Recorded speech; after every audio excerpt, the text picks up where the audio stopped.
जिस तरह जहर में दवाई डालने के बाद दवा बन जाता है, उसी तरह क्लेश को अगर विधि अनुसार प्रयोग किया जाए तो उसमें ज्ञान प्राप्त किया जा सकता है। ये एक लेख उस पत्ते पर लिखा हुआ था।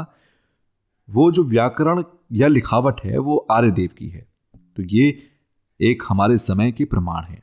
और दूसरे जमाने की बात करें तो जो अतिशा है वो जब तिब्बत में आए तो वहां उनके द्वारा लिखा हुआ जो ग्रंथ है बोधिक्रम, तो उसमें भी अंत में तंत्रयान या वज्रयान का जिक्र है। अगर वज्रयान बुद्ध के वचन ना होते तो इतने बड़े आचार्य उस विषय पर ना लिखते। इतिहास के तौर पर भी मनुष्य समाज में स्वाभाविक है, जो शुरुआत की जो परंपरा है उससे सीख लेने की जरूरत है। जैसे कि तंत्रयान हिंदू धर्म से पहले हुए, जो कि ऐसे विषय होते हैं जो एक समान होते हैं, एक दूसरे से लिए हुए होते हैं। जैसे शनाथा है, मन को एक जगह शांत रखना, फिर ज्ञान प्राप्त करना, ये सब है।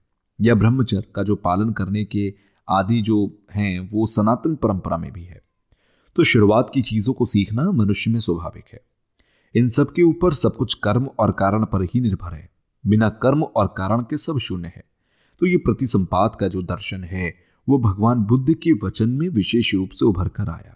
यही कारण है कि कर्म और कारण की शून्यता को समझते हुए समाधि, शील या प्रज्ञा आदि का अभ्यास करने का जो तौर तरीका या उपाय है उसकी विशेषता और बढ़ जाती है। इसी तरह से हिंदू धर्म में भी अभ्यास करने की जो तंत्रयान में व्यवस्था है उसमें भी हम सीख लेते हैं एक दूसरे से। ये बुद्ध धर्म नहीं है, ऐसा सोचकर चिंतन मनन करना चाहिए। बुद्ध के और सूत्र के जो वचन हैं उस पर कई ग्रंथ लिखे गए हैं जो बुद्ध के तीसरे वचन से संबंधित हैं, और एक एक के चार चार विशेषताएं बताई गई और चौथे सत्य के बारे में बड़ी गंभीरता के साथ बताया गया, जिससे हम बुद्ध के धर्म चक्र को समझ सकते हैं। हम प्रत्यक्ष रूप से भी समझ सकते हैं और अप्रत्यक्ष रूप से भी समझ सकते हैं। तो उस तरह से बोधि को प्राप्त करने के लिए 10 भूमि हैं या 4 मार्ग हैं। पारमिता के जो ग्रंथ हैं उनके माध्यम से हम समझ सकते हैं।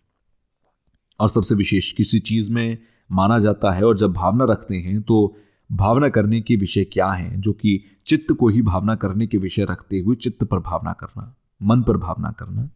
तो मन पर भावना से ही स्पष्टता और दर्शन होता है। तंत्रयान बुद्ध के 4 सत्यों में से जो चौथा सत्य है, दुख निरोध मार्ग जो है, उससे संबंधित है। और वज्रयान एक ऐसा मार्ग है जिसमें चित्त पर ही भावना करने को बताया गया। इस माध्यम से हम इन विषयों को समझ सकते हैं। इसीलिए यहाँ प्रमाण के साथ बुद्ध के वचनों को समझना जरूरी है। जैसे कि बुद्ध के वचन जो हैं, वैसे ग्रंथों में भी आर्य कोश आदि जो ग्रंथ हैं उसमें यह बताया गया कि आर्यों के जो 4 नियम होते हैं, उदाहरण के तौर पर जितना है उतने में संतुष्ट रहना चाहिए, लालच नहीं करने के बारे में बताया गया। और वास्तव में हमें जो समझना है वो ये है कि संस्कृत परंपरा से चित्त पर विचार या भावना करने की बात होती है, और चित्त पर विचार करने के लिए उसकी स्पष्टता होनी चाहिए।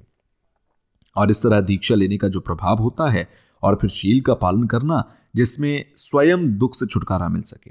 उसके बाद अगर बोधसत्व या बोध चित्त की दीक्षा लेने की बात करें तो भगवान बुद्ध की कथा या इतिहास के तौर पर हम देखें तो पाली परंपरा के साथ साथ संस्कृत परंपरा का भी अध्ययन करना चाहिए।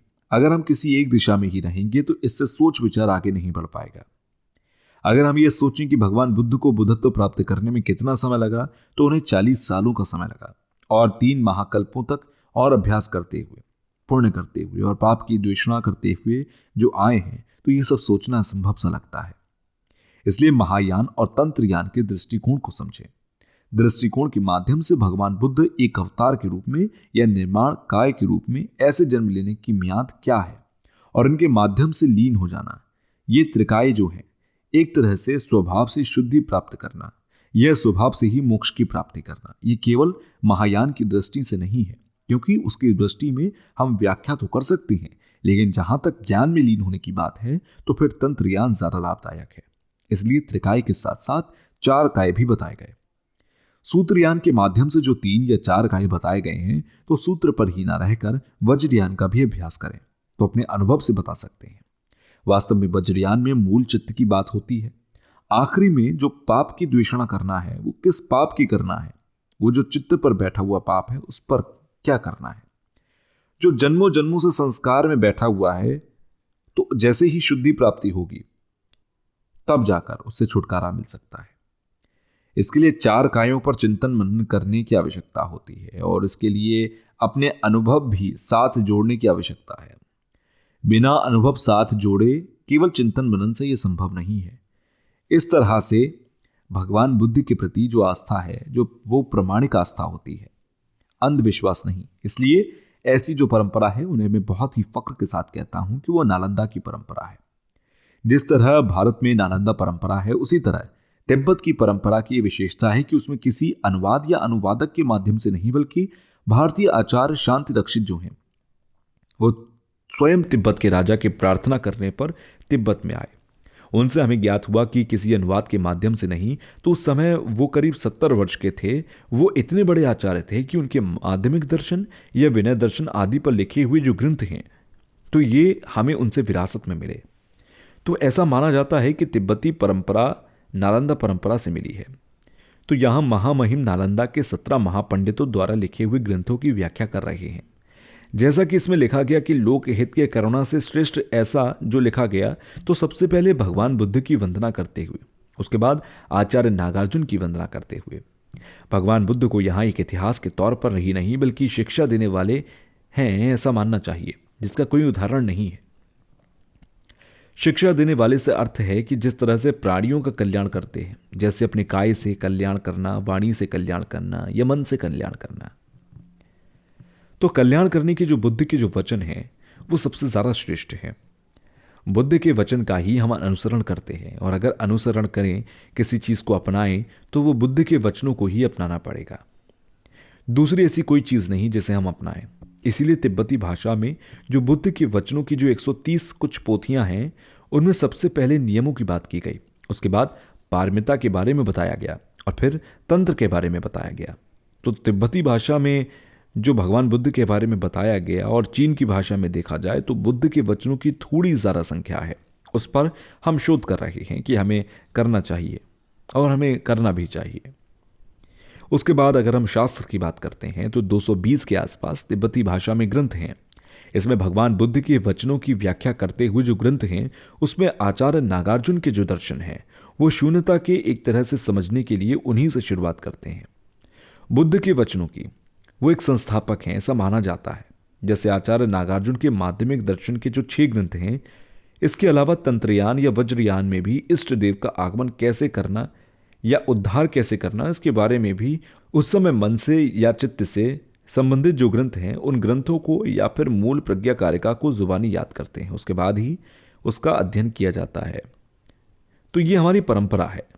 इस माध्यम से हम समझ सकते हैं कि ये जो लिखा हुआ है, उससे हम समझ सकते हैं कि नागार्जुन के भी हम अनुयायी हैं, ऐसा साक्षात तौर पर देखा गया।